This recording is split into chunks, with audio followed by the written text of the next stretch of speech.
Good morning to you. It must be 5 a.m. Eastern Standard Time somewhere out there on this beautiful Thursday, November the 11th of 2021, because it's time for another edition of Hardison's Tips. I'm your host, Brandon Hardison. Glad to be with you.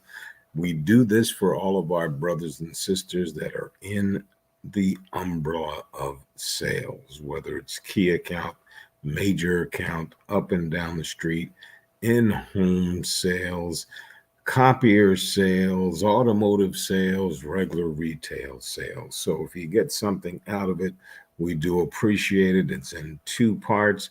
You're getting dressed. Let me get it unpacked and get you on your way. Today's subject is why should you ditch your traditional elevator pitch? Now, in a recent article, I suggested you ditch your standard sales pitch when meeting with prospects. I've had the opportunity of working in New York, Boston, Philadelphia, Chicago, and many times you have to ride the elevator. Now, I want to explain why you should ditch your elevator pitch. Simply put, traditional elevator pitches, once thought to be a must for every business person, they just do not work and they're time wasters.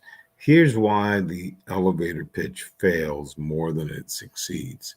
How to make those precious few moments of engagement with a new acquisition more productive. So we see what you're trying to do to move it forward. But here's my question: why typically elevator pitches will only take you down? So if you feel compelled to have a standard, ready to recite elevator pitch, why are they inherently ineffective? And here's why. First, elevator pitches are too rushed, too completely expressed or explain what you do, how you provide value. An elevator pitch is typically understood to be no more than 30 seconds because it is so abbreviated. It's not really a conversation at all. Rather, it's merely a reconnection of your position, your background, your qualifications. And perhaps your company will see some value if I can get a chance to do a presentation. That's a lot to cram into a half minute. Worse, it's a lot for the listener, that uncomfortable soul who dared ask, "What do you do?" So now they're overwhelmed. Doesn't work. Next, because of the short time available and the emphasis on how you do who you do, the other person almost surely will feel overwhelmed and undervalued. Your ticking clock speech does not begin to consider the most important element of any sales opportunity: listening.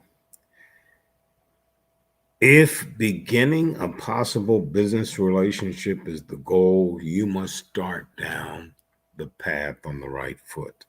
And few people would believe that truly positive relationships, personal or professional, begin with a self centered domination of the discussion. But wait, you say the other person did ask. Yes, but that is often simply a pleasant way to begin a conversation by showing interest in the other person. Do you want to return that courtesy with a relentless literally about yourself? And they're saying, "Why did I open my mouth?" Finally, pushing play to begin a canned speech will only make you sound like a robotic version of yourself. You don't want to appear like a robot. You want to be genuine, only pushy and aggressive, and ironically insecure. Worst yet, you flob your lines in a scripted speech and you look foolish. So, we want you to look at it as an alternative approach that you can take up and move forward with that guest. So, is the typical elevator pitch so flawed that it doesn't make sense to turn it upside down? Well, I think so. And here's how we do it. First thing, relax. Relax. We're so tense and we're so stressed of what word track's going to come out of our mouth. Just relax.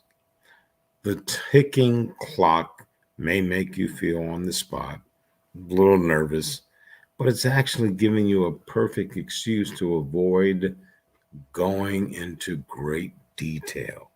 Rather, you could say something like, "Thank you for asking. In short, I make it easier to," and then give what your company does.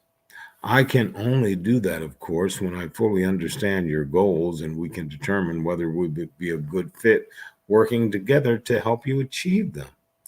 Perhaps we can make time to have a deeper conversation.